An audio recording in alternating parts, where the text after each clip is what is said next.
Hello, my name is, and I use my YouTube channel to advise chefs, home cooks, and eaters on how to create healthy and appetizing meals. If this seems interesting, you may sign up to get more details on how to achieve your culinary goals and enrich your life via cooking. Starting, if you want. Many people find that cooking is a relaxing pastime.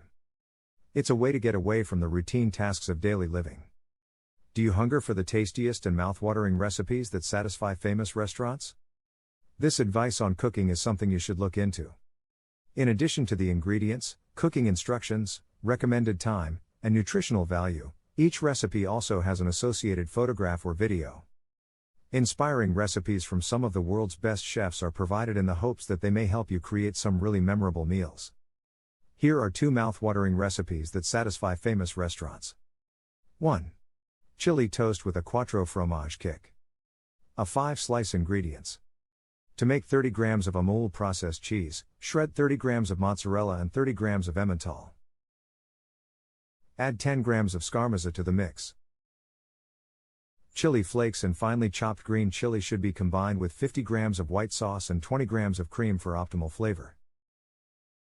Use 10 grams of butter, 5 grams of finely chopped garlic, and 2 grams of finely chopped thyme for a pepper and salt flavor. To make Parmesan crisps, 75 grams yield. Here, we utilize the items listed below. Grated Parmesan cheese, 100 grams, breadcrumbs, 10 grams, chopped parsley, 5 grams, paprika, 3 grams, and piri-piri powder, 3 grams.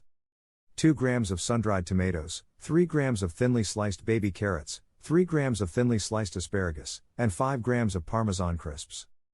Recipe. Add green chilies, chili flakes, salt, pepper, white sauce, and cream to a bowl and mix all of the cheeses in. Make half-moon shapes with the baguette. Toasted baguette with butter, garlic, and thyme.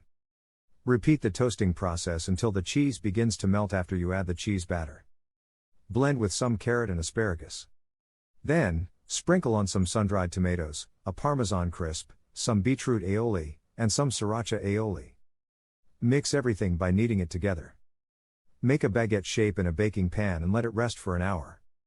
Then after 12 to 15 minutes in the oven at 180 degrees Celsius and fan speed 2, your meal will be ready to eat. 2. Karachi desserts.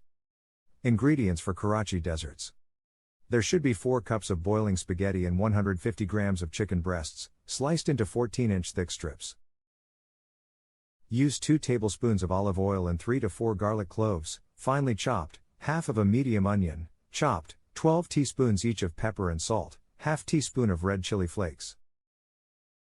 A single oregano leaf, half a teaspoon. 3 to 4 tablespoons of hot sauce. 4 tablespoons of pizza sauce, that's 4 fungi. Sliced, pickled jalapenos, 6 to 8 slices. About 3 to 4 olives. Half cup of whole kernel sweet corn, a half of medium bell pepper, diced 4 teaspoons of mustard, 12 cups of mozzarella, shredded half a cup of sharp cheddar, shredded, garnish with 6 to 8 tomato dices. Serve with a side of garlic bread, about 6 to 8 pieces. Recipe. First, heat a pan over medium heat on a burner.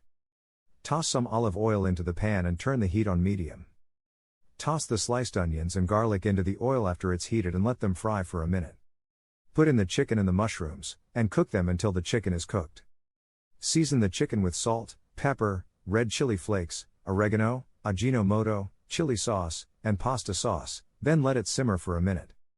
Mix the sauce with the jalapenos, corn, capsicum, chilies, mayonnaise, cheddar, and mozzarella.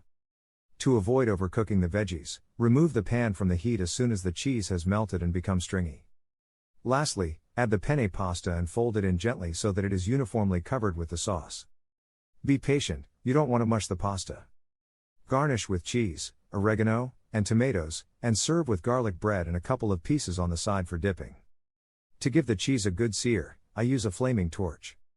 If you're in the mood for a P&P dish that's also rustic, delicious, and substantial, this recipe is for you. Obviously, you may modify the amounts of the aforementioned ingredients to suit your preferences. How much did you like watching this video? Feel free to ask me anything in the comments.